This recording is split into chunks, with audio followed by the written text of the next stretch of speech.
Picture this: London, 1896. A young mother, desperate and alone, cradles her infant child one last time. She's been promised that the kind, grandmotherly woman before her will give her baby a loving home. The woman's eyes are soft, her smile reassuring. The mother hands over her child, along with £10, everything she has. She watches as the woman disappears into the fog-choked streets, never to be seen again. Within hours, that innocent child will be dead, murdered by the very hands that promised salvation. This wasn't a random tragedy. It was a calculated business, and the woman responsible would become one of Victorian England's most prolific serial killers. Subscribe for more forgotten true crime stories. To understand how a monster like Amelia Dyer could exist, you first need to understand Victorian England, a society of stark contrasts, where opulent wealth existed alongside crushing poverty, and where moral righteousness masked a dark underbelly of desperation. In the late 1800s, Britain was at the height of its imperial power. Queen Victoria sat on the throne, industry boomed, and the British Empire stretched across the globe. But beneath the veneer of progress and propriety lurked a cruel reality, especially for women. Victorian society was unforgiving to those who strayed from its rigid moral code, and no one paid a higher price than unmarried mothers. If a woman became pregnant outside of marriage, she faced complete social ruin. She would be cast out by her family, shunned by society, and left unable to find work or housing. These women were labelled fallen, their children branded as illegitimate, a mark of shame that would follow both mother and child for life. Many of these desperate women turned to a practice known as baby farming. For a fee, a baby farmer would take in an unwanted child, promising to either raise it as their own or find it a suitable adoptive home. It seemed like a solution, a way for mothers to avoid the workhouse, and for their children to have a chance at a better life. But the reality was far more sinister. Many baby farmers had no intention of caring for these children. Some would take multiple payments from the same mother, promising care while slowly starving the infants. Others would simply take the upfront fee and kill the child immediately, disposing of the tiny body and pocketing the money. The lack of birth registration laws and the stigma surrounding illegitimate children meant these babies could vanish without anyone asking questions. Into this darkness stepped Amelia Dyer, a woman who would transform baby farming into an assembly line of murder. Amelia Dyer was born Amelia Hobley in 1837 in the village of Pile Marsh, near Bristol. Her early life gave little indication of the monster she would become. She was raised in a relatively comfortable family. Her father was a shoemaker, a respectable trade. She received an education, could read and write, and even trained as a nurse. But tragedy struck early. Amelia's mother suffered from mental illness and died in a lunatic asylum when Amelia was just 7 years old. Some historians believe this traumatic loss, combined with watching her mother's deterioration, may have planted the seeds of Amelia's own psychological darkness. In 1861, at the age of 24, Amelia married George Thomas. The couple had a daughter, and for a time, life seemed stable. Amelia worked as a nurse, and it was during this period that she met a woman who would change the trajectory of her life, a baby farmer named Ellen Dane. Ellen taught Amelia the trade. She showed her how to advertise in newspapers, how to negotiate fees with desperate mothers, and most importantly, how to profit from the system's complete lack of oversight. Amelia learned quickly. She saw the opportunity not as a charitable service, but as a business model, and business was good. After George Thomas died in 1869, Amelia married again, this time to a man named William Dyer. But this marriage was troubled from the start. William was often unemployed, and the financial burden fell on Amelia. Baby farming became not just a source of income, but the primary means of supporting her family. Amelia began advertising her services in newspapers across England. Her advertisements were carefully crafted to appeal to desperate women, promising loving care and discretion. Married couple with no family would adopt healthy child, nice country home. Terms, £15. Another read, couple having no child would like the care of one or would adopt it. Terms moderate. The responses poured in. Young mothers, servants who'd been impregnated by their employers, women who simply couldn't afford another mouth to feed. They all responded to Amelia's promises of salvation. But salvation never came. Amelia Dyer didn't kill impulsively or in fits of rage. She killed methodically, efficiently, and without remorse. Her method was horrifyingly simple. She would strangle the infants with white edging tape, a common dressmaking material that was strong, readily available, and left distinctive marks. She preferred this method because it was quick, quiet, and didn't require any weapons that could be traced back to her. The babies were usually killed within hours of arriving at her door, sometimes even on the same day. She would wrap their tiny bodies in parcels, weighted with bricks, and dump them in the River Thames or other local waterways. Amelia operated from various locations, moving frequently to avoid suspicion. She lived in Reading, Bristol, Cheltenham, and several other towns, always renting modest houses in respectable neighbourhoods where she could maintain the facade of a kindly nurse. Her daughter, Polly, and Polly's husband, Arthur Palmer, became unwilling accomplices. They lived with Amelia and helped her manage the logistics of her operation, accepting babies, handling correspondence, and even disposing of bodies. Whether they fully understood the extent of Amelia's crimes, or simply chose willful ignorance remains unclear, but they enabled her murder spree to continue year after year. The scale of Amelia's crimes is almost incomprehensible. While she was eventually convicted of one murder, investigators believe she may have killed anywhere from 200 to 400 infants over a nearly 30-year period. To put that in perspective, she was potentially murdering a child every month, sometimes more frequently during peak periods. And for decades, she got away with it. There were close calls. In 1879, Amelia was actually convicted of the neglect after a doctor reported suspicious deaths of children in her care. She served 6 months of hard labor, but returned to baby farming almost immediately after her release. The conviction didn't stop her. If anything, it made her more careful. She became more selective about which doctors she dealt with, more cautious about leaving evidence, and more ruthless in her methods. She also began to suffer from what she claimed were mental health problems. Some historians believe these episodes were genuine, possibly hereditary, given her mother's history.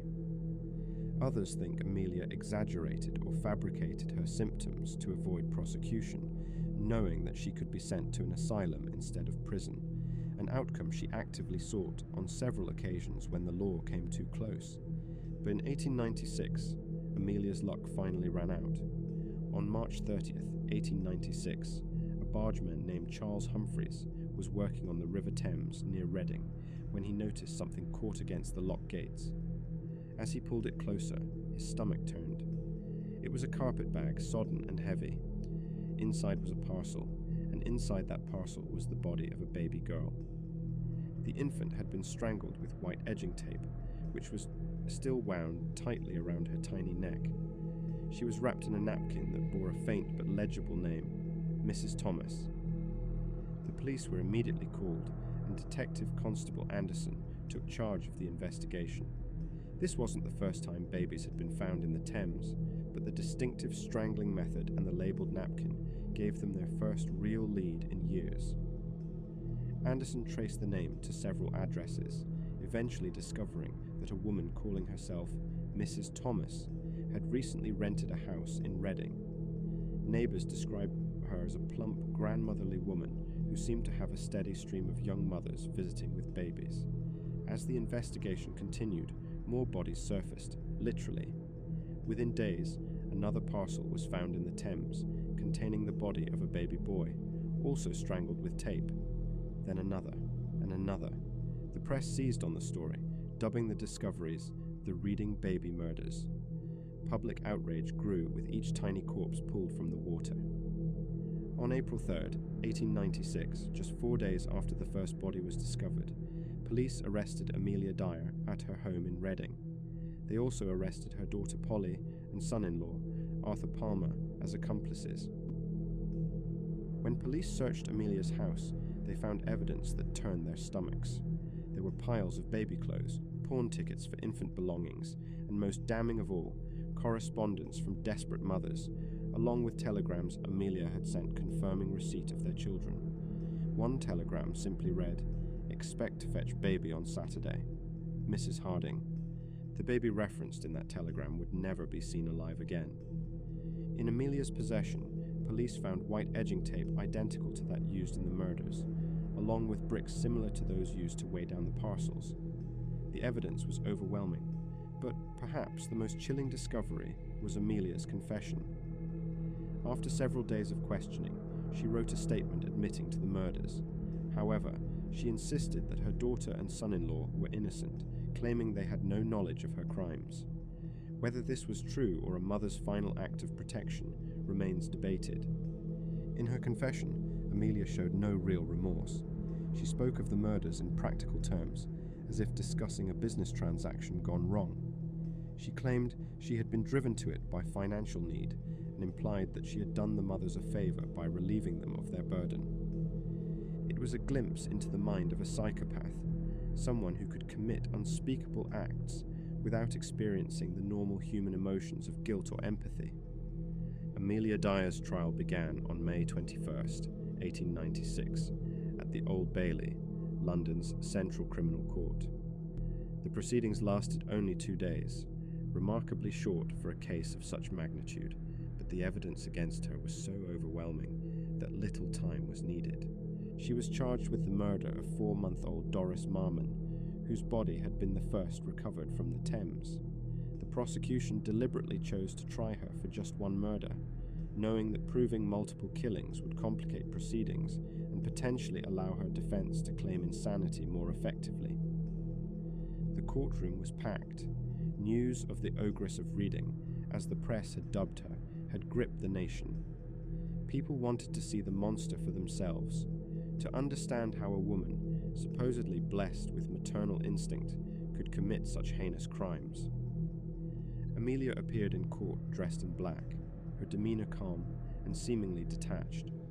She was 57 years old, grandmotherly in appearance, with greying hair and a plump face that had once seemed kind and trustworthy. Now, the public saw her for what she truly was. The prosecution presented their evidence methodically. They called witnesses who testified to seeing Amelia collecting babies. They showed the jury the white edging tape, still knotted around tiny necks. They read aloud correspondence from mothers who had trusted this woman with their children, letters filled with hope and desperation that now seemed unbearably tragic.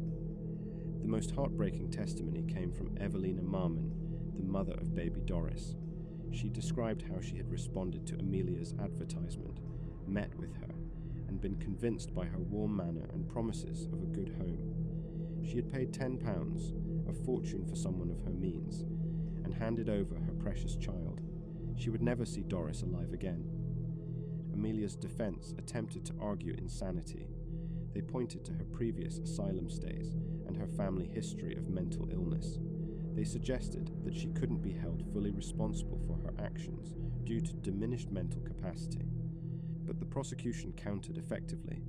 They demonstrated that Amelia's crimes showed clear premeditation and planning.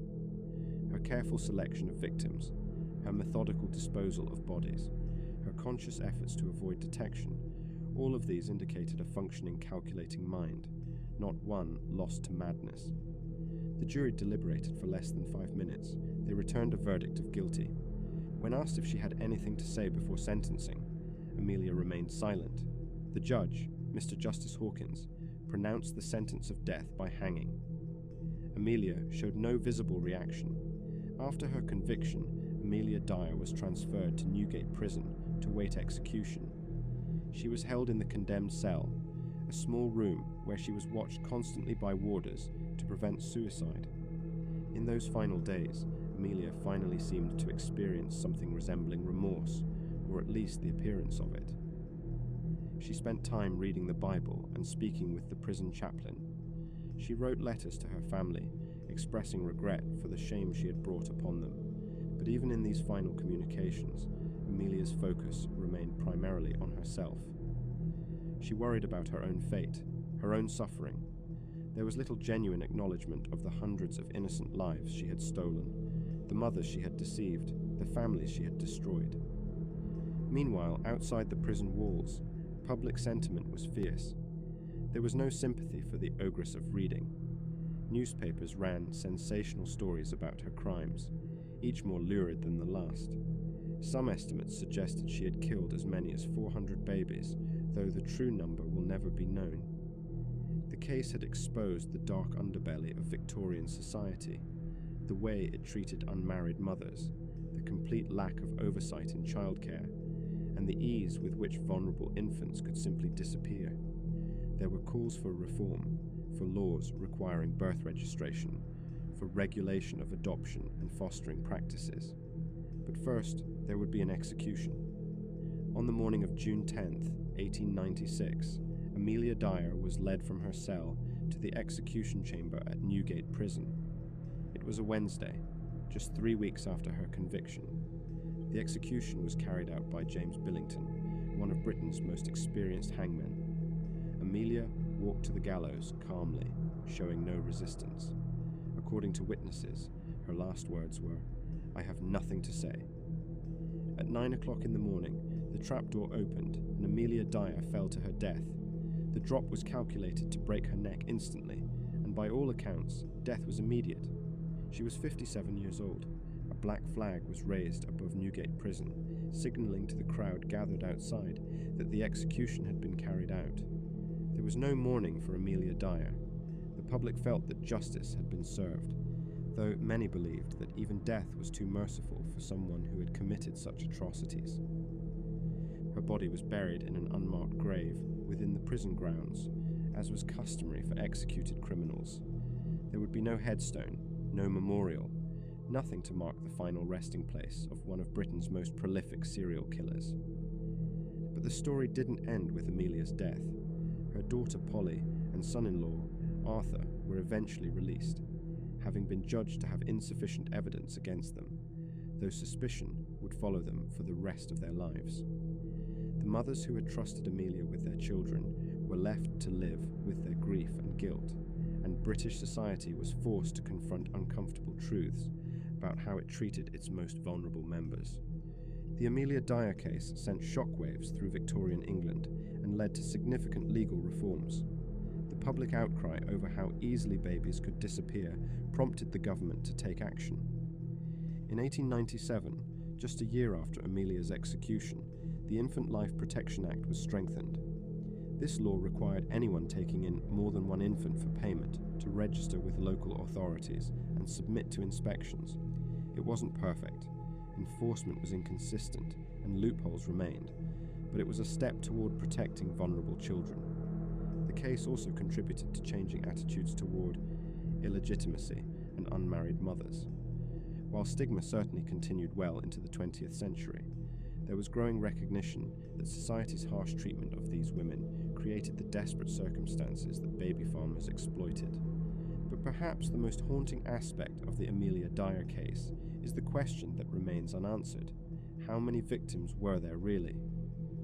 Amelia was convicted of one murder. Police confirmed at least 6 bodies, but investigators who examined her records, her movements, and the patterns of her crimes estimated the true number could be in the hundreds. Some historians believe she may have killed as many as 400 infants over her 30-year career as a baby farmer. Think about that number, 400 babies. 400 tiny lives, each one representing a mother's hope, a potential future, a soul that deserved to grow and live and breathe. All of them snuffed out by the same pair of hands, strangled with tape and thrown away like garbage into the cold waters of the Thames. The River Thames continued to give up its secrets for years after Amelia's execution. Bodies of infants were occasionally found, some bearing the telltale marks of white tape around their necks, others too decomposed to show evidence of how they died. It's impossible to know how many of these were Amelia's victims, and how many were the work of other baby farmers who operated in similar ways. What we do know is that Amelia Dyer was not an isolated case. She was simply the most prolific, the most notorious, the one who finally got caught. There were other baby farmers operating throughout Victorian England, and undoubtedly, many were never discovered at all. The case raises profound questions about human nature. How does someone become capable of such repeated, calculated cruelty? Was Amelia born a psychopath, her empathy absent from birth? Or did the trauma of her mother's mental illness and early death twist something fundamental inside her? Did decades of seeing society's hypocrisy, its harsh judgment of desperate women while turning a blind eye to the men who impregnated them, calcify her heart into stone, We'll never know for certain. What we do know is that Amelia Dyer represents one of the darkest chapters in Victorian history, a reminder that monsters don't always look like monsters. Sometimes they look like kind, grandmotherly figures offering help. Sometimes evil wears a gentle smile and speaks in soothing tones. And sometimes the most vulnerable among us, those tiny infants who couldn't speak, couldn't fight back, couldn't even understand what was happening to them, pay the ultimate price for society's failures. The story of Amelia Dyer is one that history has largely forgotten. While names like Jack the Ripper remain infamous, the ogress of Reading has faded from public memory, despite likely claiming far more victims than her more famous contemporary. Perhaps that's because her crimes are too uncomfortable to remember. They force us to confront the ways society can create the conditions for evil to flourish. They remind us that the most vulnerable members of our society, children, the poor, the marginalized, are often the ones who suffer most when we look away. Today, the stretch of the Thames, where those tiny bodies were found, flows peacefully. People walk along its banks, unaware of the horrors that once took place there. The house in Reading, where Amelia Dyer committed her final murders, has long since been demolished or repurposed. Newgate Prison, where she was executed, was torn down decades ago. But the lessons of the Amelia Dyer case remain relevant. They remind us to look more carefully at the systems we create, to ask who benefits from them and who falls through the cracks. They remind us that evil can flourish in plain sight when we choose not to see it. And they remind us that the most innocent among us deserve our protection, our vigilance, and our care. The babies Amelia Dyer murdered never got to speak for themselves. They never got to take their first steps, say their first words, or grow into the people they might have become. This is their story too, a memorial to lives cut short, to potential destroyed, to innocence betrayed. May they rest in peace. And may we never forget. Thanks for watching, and make sure to subscribe.